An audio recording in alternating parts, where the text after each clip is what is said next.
សួស្តីបងប្អូនបាទនេះខ្ញុំមាន laptop Asus បាទ Asus អីគេ Asus ROG Strix បាទ GA 403U បាទអញ្ចឹងគឺអានេះគឺជា spec របស់វាបងប្អូនមក spec របស់វា CPU AMD R9 បាទ8945HS ទំហំផ្ទុកមួយតេ PCIe Gen 4 RAM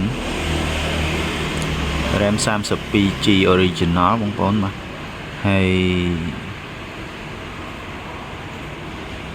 ហើយទំហំអេក្រង់គឺ14អ៊ីងទេបងប្អូនបាទ 3K OLED 100% refresh rate បាទ screen វាគឺ 120Hz Windows Home License ហើយ graphic card វាគឺ RTX 4068G បងប្អូនមានភ្លើងលើ keyboard គេហៅភ្លើងអី 10 RGB បាទអញ្ចឹងអានេះពួក Cyberus បាទ G14 អញ្ចឹងខ្ញុំនឹងធ្វើការ unbox អានេះគឺជា seal SIM របស់ Asus ហ្មងយើងអត់ទាន់បាន unboxing ទេអញ្ចឹងឥឡូវយើង unbox វាទាំងអស់គ្នា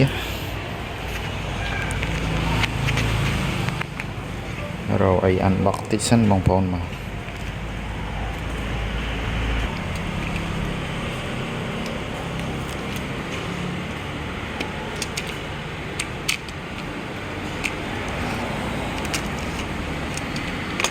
បាទឥឡូវយើងនៅក្នុងកាតាបដូចជាមាននេះអីគេខ្លះបងប្អូន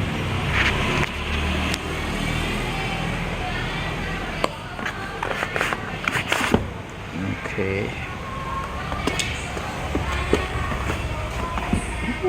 ទូចនេះ Cyberus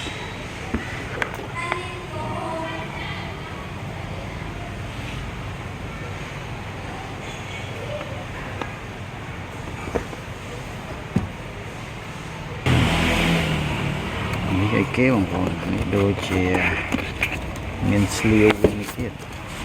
អូទូចស្លាប់នេះស្លាវរបស់វា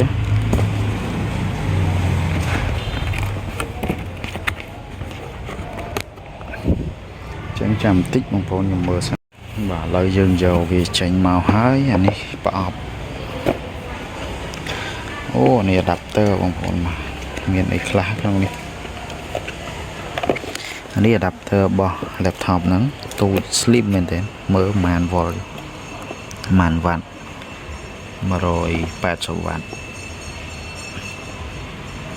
ស្ដើង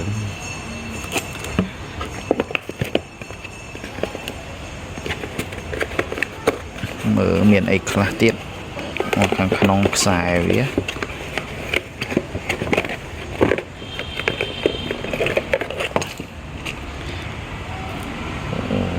នេះដូចជាស៊េរីថ្មីឯងអានេះដូចប្រភេទអីគេ GPMI ហ្នឹងអត់ច្បាស់នេះបងប្អូនប្រហែលថត GPMI ហ្នឹង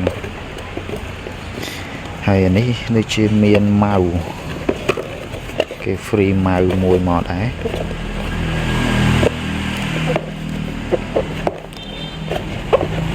It's not for sale ចាំផ្លែត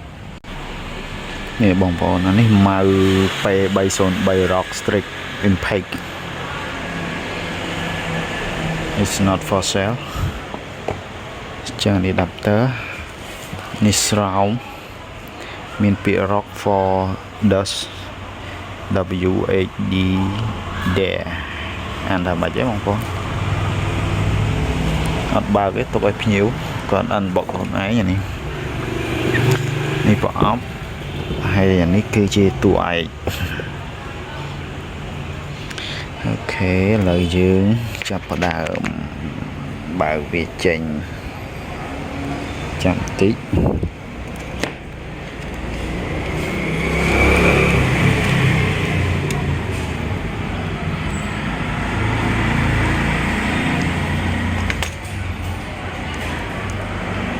ខ្ញុំហាយតិចសិនអូខេឥឡូវហាយហើយចាំផ្លែត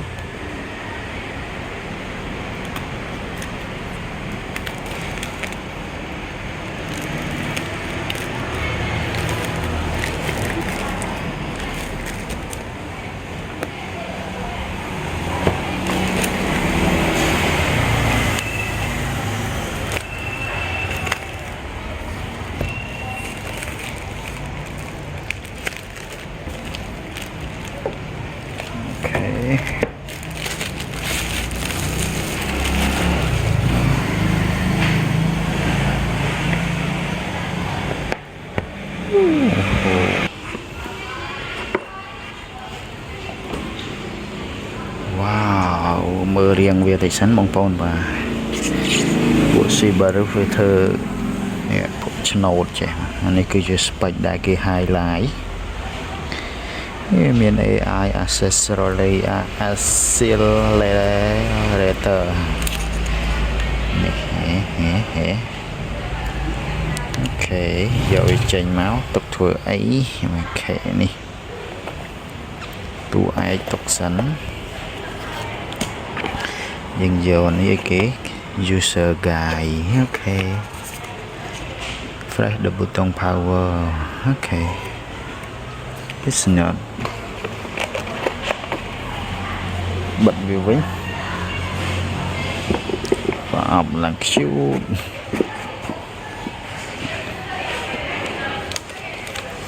ស្អាតបាទមើលមាន port អីគេខ្លះ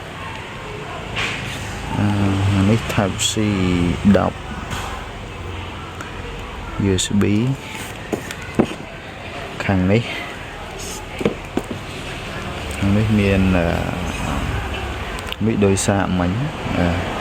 HDMI type C USB និងរ៉ូដោតកាសបាទឥឡូវយើងបកវាចេញសិន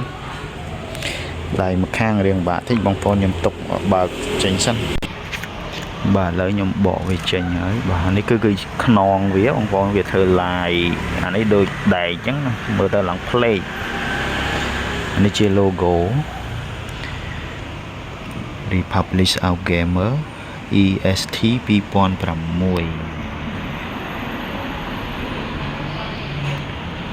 បាទឥឡូវមើលបើកមើលអានេះគេដាក់អក្សរ Subaru នៅទៅនេះបាទខាងនេះមាន port អីគេនេះមកខ្ញុំប្រាប់បងប្អូនណាមាន port អីខ្លះខាងនេះមាន port អីខ្លះចឹង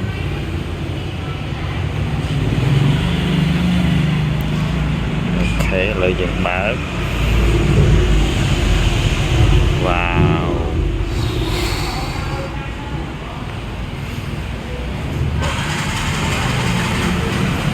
ហាប់ណែនតែម្ដងបាទនេះជា logo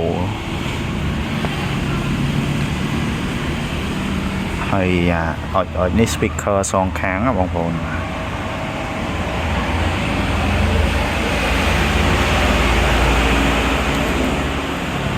ទអញ្ចឹងគឺយើងចាប់ផ្ដើមបើកវាមកដើម្បីដាក់កម្មវិធីជូនមួយអូខេឥឡូវយើងចុចបើក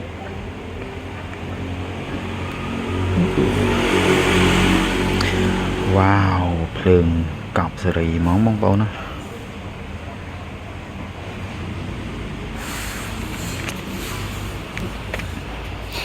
នេះបងប្អូនមើលភ្លើងស្អាតណាបងប្អូន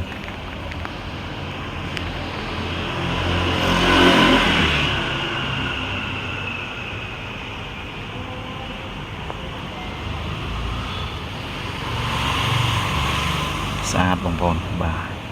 ថ្លៃដែរបងប្អូន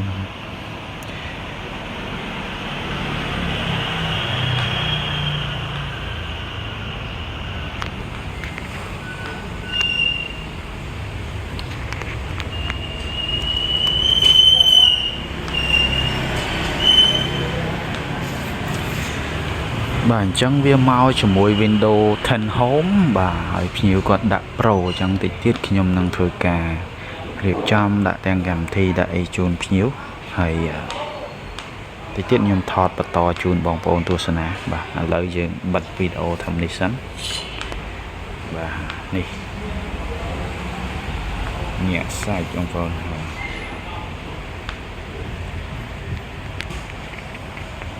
អូខេឥឡូវនេះយើងចូលដល់ Windows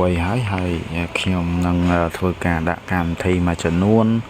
ជូនភ្ញៀវបាទហើយមានអីច្រើនទេបងប្អូនតាក់ទងកុំព្យូទ័រមិញនេះបាទខ្ញុំថតខ្លីៗប៉ុណ្ណឹងទេហើយសូមបញ្ចប់វីដេអូត្រឹមហ្នឹងបងប្អូនអរគុណសម្រាប់ការតាមដានទស្សនាវីដេអូមួយនេះបាទជួបខ្ញុំបាទវីដេអូក្រោយទៀតបាទបាយបាយ